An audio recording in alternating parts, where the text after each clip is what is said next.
اس کو ہاتھ نہ لگانا، اس کی نکیل مت پکڑنا، یہ اللہ کی طرف سے اس کو حکم دیا گیا ہے، جہاں یہ بیٹھے گی وہیں پر میرا قیام ہوگا۔ صحابہ بڑھ بڑھ کر نکیل پکڑنے کی کوشش کر رہے ہیں، آپ کہہ رہے ہیں دعوها فإنها مأمورہ، کہتے ہیں کہ پھر سب نے چھوڑ دیا اور بس اب اونٹنی کو تک رہے ہیں، محبت سے نعرے لگ رہے ہیں، اللہ اکبر، اللہ کے رسول آ گئے، اللہ اکبر، رسول اللہ تشریف لا لیے، اور اس کے بعد اونٹنی کو دیکھتے چلے جا رہے ہیں۔ اونٹنی جو ہے چلتے چلتے چلتے اچھی خاصی دوری پر گئی اور وہاں جا کر رک گئی۔ اب سب یہ سمجھے کہ شاید اونٹنی اب یہاں رک جائے گی اور اللہ کے رسول صلی اللہ علیہ وآلہ وسلم یہاں اتر جائیں۔ اونٹنی رک گئی، رک کر اونٹنی نے پیچھے پلٹ کر دیکھا اور پھر کچھ دیر تک یعنی کہ کچھ لمحات کے لیے پیچھے دیکھتی رہی، اس کے بعد پھر پلٹ گئی اور پلٹ کر ایک جگہ آ کر وہاں بیٹھ گئی۔ یہ وہ جگہ ہے جہاں پر اس وقت جو ہے مسجد نبوی ہے، اور یہ دو یتیم بچوں کی جگہ تھی، یہ دو یتیم بچوں کی جگہ تھی۔ مسجد نبوی کی تعمیر کے سلسلے میں شاید یہ بات آپ کے سامنے آئی ہو کہ مسجد نبوی کی جگہ دو یتیم بچوں کی تھی، آپ نے ان سے لیا تھا، انہوں نے جو ہے بغیر کسی قیمت کے دینا چاہا تھا، لیکن اللہ کے رسول صلی اللہ علیہ وآلہ وسلم نے بنا قیمت کے مسجد کی جگہ لینے سے انکار کر دیا تھا، منع کر دیا تھا، اور اس کی قیمت دی گئی تھی۔ تو دو یتیم بچوں کی جگہ تھی، اور یہ وہی جگہ تھی جہاں پر آج مسجد نبوی واقع ہے، اور وہاں جا کر وہ اونٹنی بیٹھ گئی۔ اب وہاں سے قریب جو سب سے قریب مکان تھا وہ حضرت ابو ایوب انصاری رضی اللہ عنہ کا مکان تھا۔ اب وہاں پر جب بیٹھ گئی تو ایسا تو نہیں تھا کہ جنگل میں تنہا ابو ایوب کا گھر ہو، جنگل میں تنہا ابو ایوب کا گھر ہو، اور بھی ان کا گھر اس طرف ہے تو بائیں جانب کچھ مکان ہو سکتے ہیں، سامنے ہو سکتے ہیں، پیچھے ہو سکتے ہیں۔ ابو ایوب انصاری اور سب یہ چاہتے تھے کہ اللہ کے رسول ان کے گھر قیام کریں۔ روایتوں میں آتا ہے کہ جیسے ہی اونٹنی بیٹھی، ابو ایوب انصاری دوڑتے ہوئے آئے اور اونٹ کی پشت پر سے کجاوے کو لے لیے اور لے کر چلتے بنے۔ اب جب دوسرے صحابہ آ کر کہنے لگے کہ اللہ کے رسول آپ ہمارے یہاں قیام کیجئے، تو اللہ کے رسول نے کہا کہ نہیں بھائی، سواری کا کجاوا جہاں رہے گا سواری وہی رہے گی، اب مجھے انہی کے پاس رہنا ہے۔ حضرت ابو ایوب رضی اللہ عنہ نے بازی مار گئے۔ کہتے ہیں کہ نکیل جو تھی وہ زرہ تھی یا نکیل تھی، وہ حضرت اسعد ابن زرارہ نے اٹھا لیے، وہ ہمیشہ پھر ان کے پاس رہی تبرک کے طور پر۔ حضرت ابو ایوب انصاری نے وہ لے کر چلے گئے، اللہ کے رسول صلی اللہ علیہ وآلہ وسلم انہی کے مہمان بنے ہیں۔ 2 منزلہ مکان تھا حضرت ابو ایوب انصاری کا، 2 منزلہ مکان، اور چھت جو ہے یہ چونے اور گارے کی نہیں تھی، یہ پلائی ووڈ یا لکڑی کے تختوں کی چھت تھی۔ حضرت ابو ایوب انصاری رضی اللہ عنہ نے اللہ کے رسول صلی اللہ علیہ وسلم کو نیچے کا حصہ دیا۔ اللہ کے رسول نے خود یعنی کہ کہا کہ آپ سے ملاقات کے لیے لوگ آئیں گے، ملتے رہیں گے، تو اوپر کے حصے میں اگر اللہ کے رسول تشریف فرما رہیں گے تو ظاہر سی بات ہے کہ خود اللہ کے رسول صلی اللہ علیہ وسلم کو، آنے والے مہمانوں کو، اور ان سب سے بڑھ کر خود صاحب خانہ کو اس سے بہت زحمت ہو سکتی تھی، بار بار نیچے سے اوپر سے نیچے کوئی آ رہا ہے یا نیچے سے اوپر جا رہے ہیں، اور اہل خانہ ان کے گھر میں ہو تو بے پردگی بھی ہو سکتی تھی اور دوسرے مسائل بھی ہو سکتے تھے۔ تو نیچے کے حصے میں اللہ کے رسول صلی اللہ علیہ وسلم وہاں پر ٹھہرے، اور اوپر کے حصے میں حضرت ابو ایوب اور ان کی اہلیہ رہے۔ 2 وقت حضرت ابو ایوب رضی اللہ عنہ اللہ کے رسول صلی اللہ علیہ وسلم کی خدمت میں کھانا جو ہے بھیجا کرتے تھے، لایا کرتے تھے، لا کر پیش کیا کرتے تھے، اور وہی ٹوٹل کھانا ہوتا تھا، ایسا نہیں ہے کہ پکا ہوا ہے اور کچھ اس میں اوپر کچھ رکھا ہے اور کچھ ایسا بھیجا ہے، جو پکتا وہ پورا کی پورا اللہ کے رسول صلی اللہ علیہ وسلم کی خدمت میں بھیج دیتے ہیں۔ آپ جو ہے تناول فرما لیتے ہیں، آپ کے ساتھ ابو بکر ہوتے ہیں، اور جو بھی ہوتا آپ تناول فرما لیتے ہیں، اور اس کے بعد جو کھانا بچ جاتا وہ حضرت ابو ایوب انصاری رضی اللہ عنہ کے گھر اوپر چلا جاتا۔ روایتوں میں ہے کہ جہاں پر ہاتھ کے اور انگلیوں کے نشان ہوتے ہیں، حضرت ابو ایوب انصاری اور ان کی اہلیہ بازی مارنے کی کوشش کرتے اس بات میں کہ اس نشان پر پہلے میں ہاتھ ڈالوں اور وہاں سے پہلے میں کھاؤں۔ سبحان اللہ، اور ایسا ادب اور ایسی محبت، سبحان اللہ، ہم تصور نہیں کر سکتے ہیں۔ کہتے ہیں کہ جب تک اللہ کے رسول نیچے تشریف فرما رہے ہیں، حضرت ابو ایوب انصاری اور ان کی اہلیہ مکان کے اندر اس طرح درمیان سے کبھی نہیں چلتے تھے۔ درمیان سے نہیں چلتے تھے.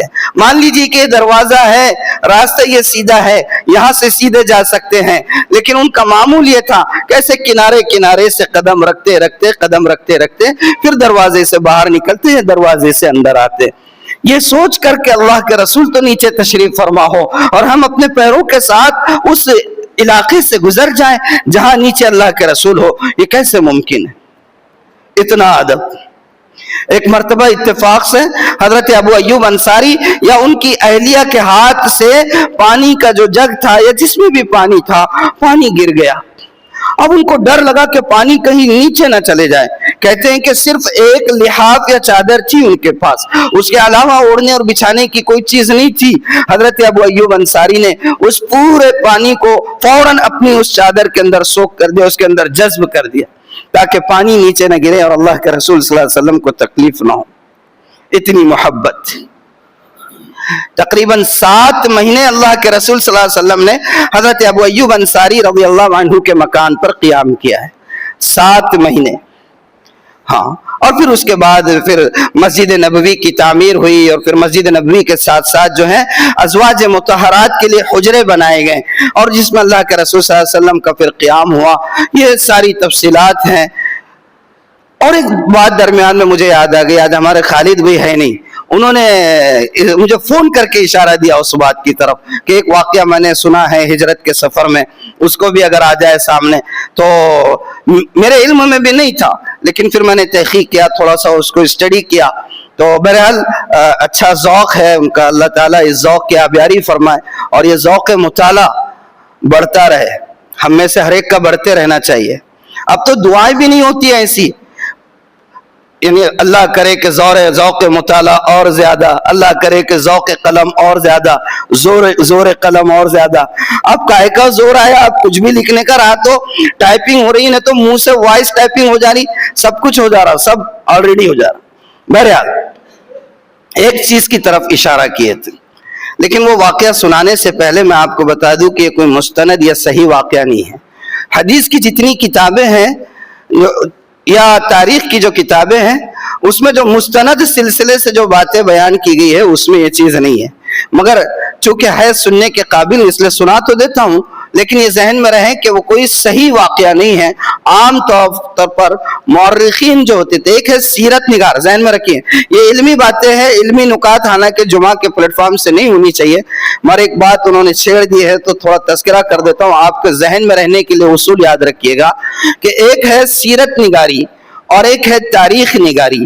یہ اسلام کا اور اسلامی یعنی کہ علوم کا یہ حسن ہے کہ سیرت نگاری میں اور قرآن تفسیر نگاری میں اور حدیث نگاری میں جو احتیاط کی گئی ہے صحیح اور مستند اور اوتھینٹک بات کو لینے یا آگے بڑھانے کے سلسلے میں, وہ دنیا کے کسی مذہب میں ویسا نظام نہیں ہے. رہی بات تاریخ نگاری کی, تو تاریخ نگاری کے اندر جو ہے یہ اتنا زیادہ کرائٹیریا نہیں رکھا جاتا تھا.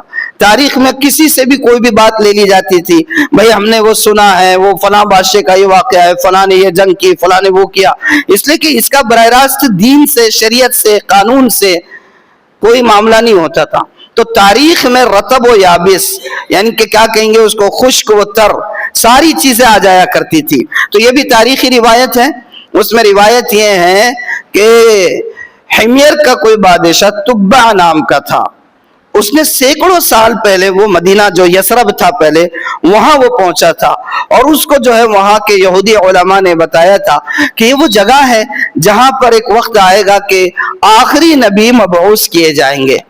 تو جب وہ اس کے علم میں یہ بات آئی کہ آخری نبی یہاں پر مبعوث کیے جائیں گے, تو اس نے جو ہے فوراً ایمان قبول کر لیا تھا.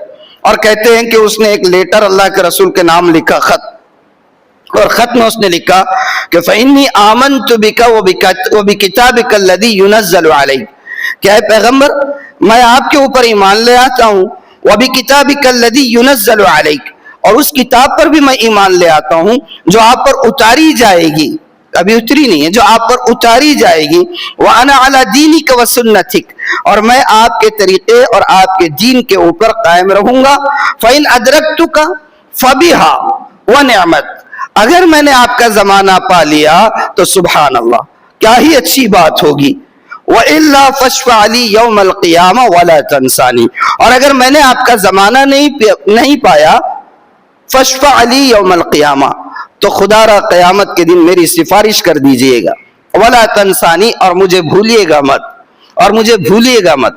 کہتے وہ تبا بادشاہ نے لیٹر لکھا اور اس میں پھر آخر میں کچھ اشعار بھی لکھے کہ شہدت علی احمد انہ رسول من اللہ بار النسم فلو مد عمری الى عمرہ لکنت وزیرا لہ وابن عمی. کہ میں گواہی دیتا ہوں کہ احمد جو ہے یہ اللہ کے رسول ہے، اور اگر میری عمر ان کے زمانے کی عمر تک پہنچ جائے، یعنی میں نے ان کو پا لیا، تو میں ان کا ایک رفیق بن کر رہوں گا اور ان کے ایک بھائی کی طرح ان کے ساتھ برتاؤ کروں گا.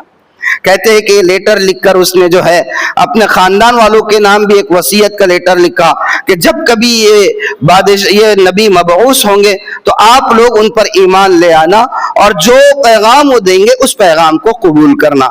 اور کہتے ہیں کہ اس لیٹر کو اس نے دیا اور یہ وصیت کی کہ جب تک وہ نبی مبعوث نہیں ہوتے ہیں تب تک یہ لیٹر خاندان کے اندر نسل در نسل آگے بڑھتے رہنا چاہیے.